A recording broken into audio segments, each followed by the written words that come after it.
All right, diving right in, folks. Ready for a deep dive that's going to change how you think about coral reefs?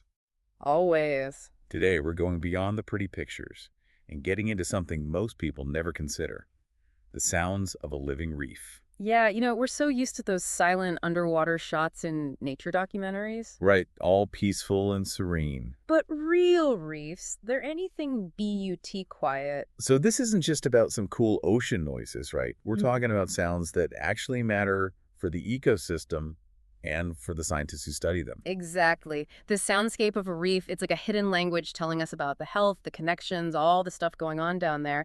And the more we learn to listen, the better we can protect these amazing places. I'll be honest, I always pictured reefs as more like peaceful oases.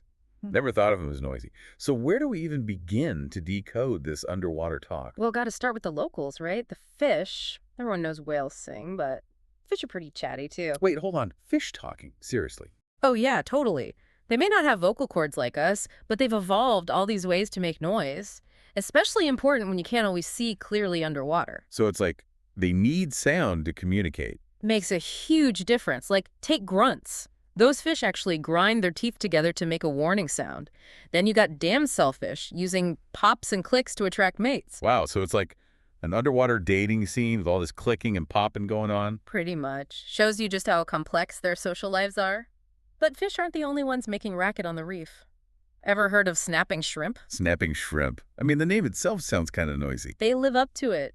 These tiny little guys, they use their claws to make this unbelievably loud snapping sound. Imagine like 1,000 tiny firecrackers going off all around you constantly. Hold on, tiny, you said. How tiny are we talking, and how can something that small make such a big noise? We're talking centimeters long, some even smaller. It's wild, right? The volume they crank out is insane for their size. The way it works is they snap their claws so fast it makes this cavitation bubble, and when that collapses, boom, shockwave, that's the snapping sound we hear. Okay, that is just awesome. But is this shrimp symphony just a cool sound, or does it tell us something about the reef itself? It's way more than just a cool sound. Turns out the more snapping shrimp you got, the healthier the reef. More shrimp, more noise, more life thriving down there. So if you're diving and you hear this constant crackling, that's actually a good sign. Like the reef saying, hey, we're doing all right down here. Exactly. But there's another sound source on the reef that might surprise you even more. All right, you got me hooked. What else is making noise down there? Get this, the corals themselves are part of the soundscape. Wait, what? Corals making noise. I thought they were basically like rocks. I know, right? Total shocker. They may seem all silent and still, but corals actually make this gentle crackling sound, mostly at night. And it's all tied to how they reproduce. So corals making noise to find love. You could say that. The crackling is linked to them releasing sperm and eggs into the water. It's how they make the next generation of corals. And get this, scientists are using these sounds to keep track of coral spawning events, which are super important for reefs to survive. That's mind-blowing. So just by listening, we can learn about their cycles, figure out how well they're bouncing back. You got it. And it's not just the obvious stuff either. Even something as ordinary as waves crashing on the reef can be super informative. I gotta admit, when I saw waves in the research, I was confused. Like, waves are always crashing, right? What's so special about their sound on a reef? It's the details that matter. How a wave breaks, how the sound reflects, all that changes depending on the structure of the reef. Think of it like an echo bouncing off a wall.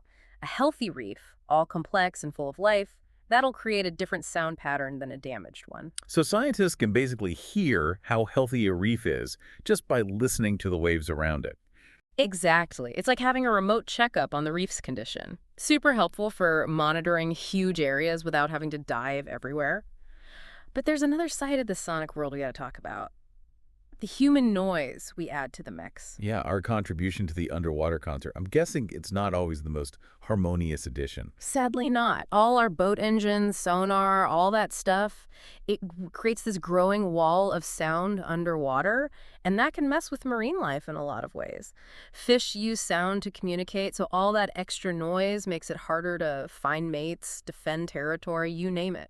It's like we're drowning out their conversations with our own noisy intrusions. That's a great way to put it. Research is still ongoing, but it's clear we need to pay attention to this. Just like we appreciate the beauty of a reef visually, we got to consider how we're impacting its soundscape too. So we've come a long way from thinking of reefs as silent. Now we know there's this whole vibrant soundscape full of information. It's like a secret language we're just starting to crack. And the more we understand, the more we realize just how crucial these sounds are to the reef's survival. Next time you're near the ocean, take a moment to really listen. You might be surprised at what you hear and what it tells you about the world beneath the waves. It's a great reminder that even in the seemingly quietest places on Earth, there's a whole symphony going on, full of stories, secrets, vital info, if we just take the time to tune in. And who knows, maybe one day we'll fully understand this language of the reef, unlock even more of its mysteries, and figure out how to protect it even better. I can't wait to see what we discover. Me neither. Thanks for joining us on this deep dive, everyone. Until next time. Keep listening. We'll be back with more fascinating stuff to explore.